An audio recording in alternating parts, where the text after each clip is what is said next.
Hey there, Pauline here from Zilch Beauty, certified makeup artist, and I'm super excited to be back with yet another video tutorial. Today I'm going to be talking to you about a brand new product offering from Subtl and how it compares to one of their existing product offerings. This is the Subtl Blush Collection, a set of powder blushes, which they've never launched before. I'm going to compare them to the existing lip and cheeks, talk through the formulas, how they're different, how you can use them separately and maybe even together. So if you're interested, keep on watching.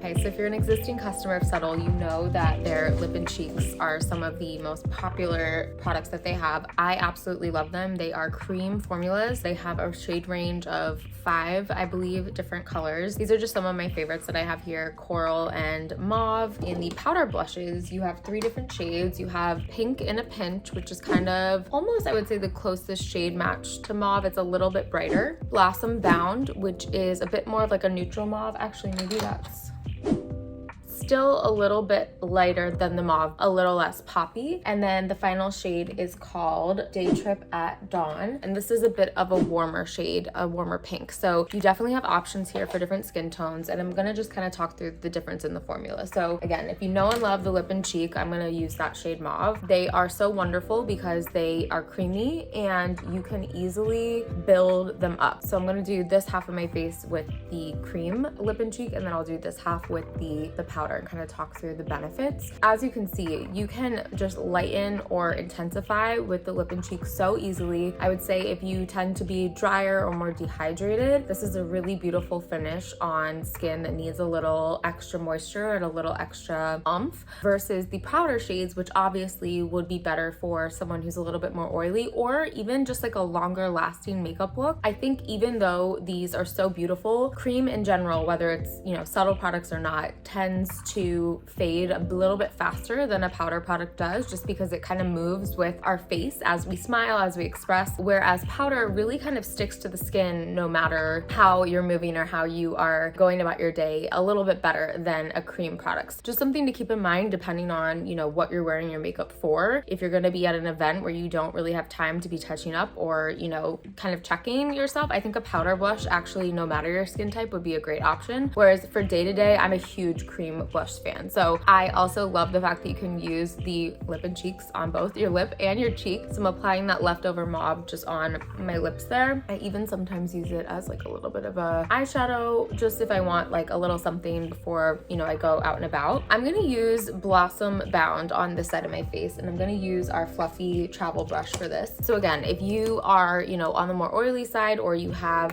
something that you want a little bit more long wear or just a little more pigment, I highly recommend checking out these new powder blushes. So as you can see, I picked up just a little bit, and look how pigmented it is. So personally, I love to just kind of blot that first layer of powder on the back of my hand before I get going. But let's see how this applies. Okay, nice. So while it's pigmented, it's also really buildable, which I personally enjoy. There's nothing worse than, you know, putting a product down and being like, oh crap, where's that gonna go? I need to blend that out. So far, this has been really a nice buildable blush. Wow. I only have tinted moisturizer on, so it's sitting really nicely on top of that tinted moisturizer. Something to consider as well with different powders is that sometimes if you put powder on top of cream, sometimes they don't always mix, but this feels like a really nice little pairing. So I'm happy about that. If you feel like, you know, maybe you'll use some cream blush, but it's a little too shiny, you could actually go and almost like set your cream blush with that powder blush to kind of lock it in. And almost oppositely, is that a word? I think so. If not, sorry. I went to college, I promise.